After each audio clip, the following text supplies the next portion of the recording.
Tennessee has some real characters out in nature. I hiked all around while in school there.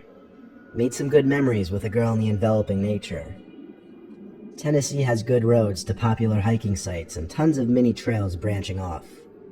Sometimes you need to know what to look for as far as trail markers go, because the interesting ones are always a good ways out.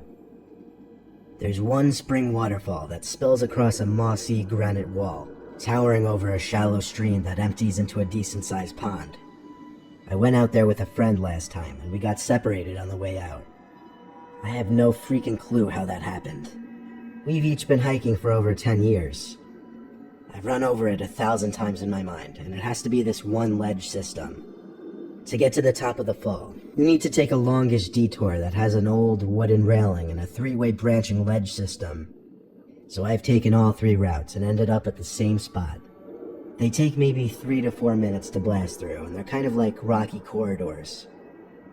I don't take the left one anymore, because I'm 90% sure these big stains in the middle are blood. Don't want to know what happened there. It's odd, because the left is by far the most inviting. Flowers bloom from vines that are etched into the moss-matted bedrock.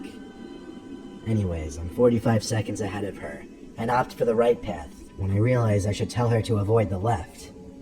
It's really hard to reverse, given the sloping angle of the path and a few short drops that become narrow climbs.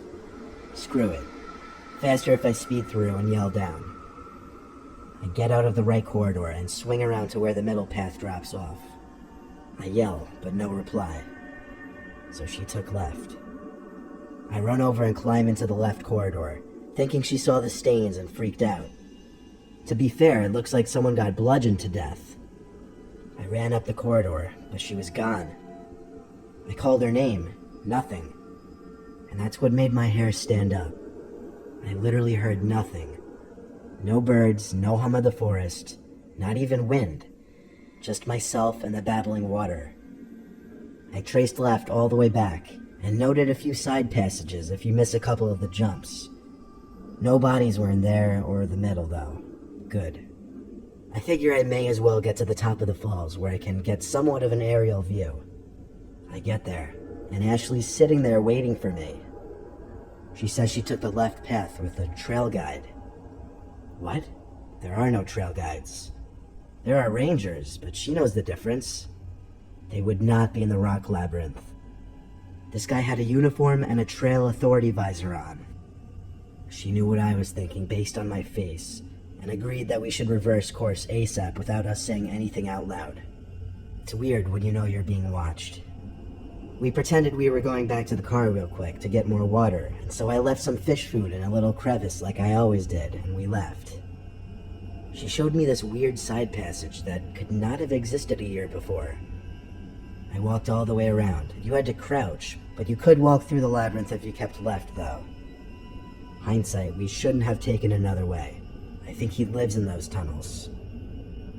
Ashley said he kept trying to lead her in a different direction, but she just followed the light and saw him standing in the tunnel as she walked the rest of the trip to the top. That means he was in there while I was looking for her. And that means she followed him before seeing the blood splatters all over the floors and walls. And that's not the totally fucked up part. The fish food that I left in the crevice was on the hood of my car. Her water bottle was gone too. She had a carabiner to her pack, so he must have snuck up and taken it at some point. That's strange because we're fast hikers. We never went back there and never will.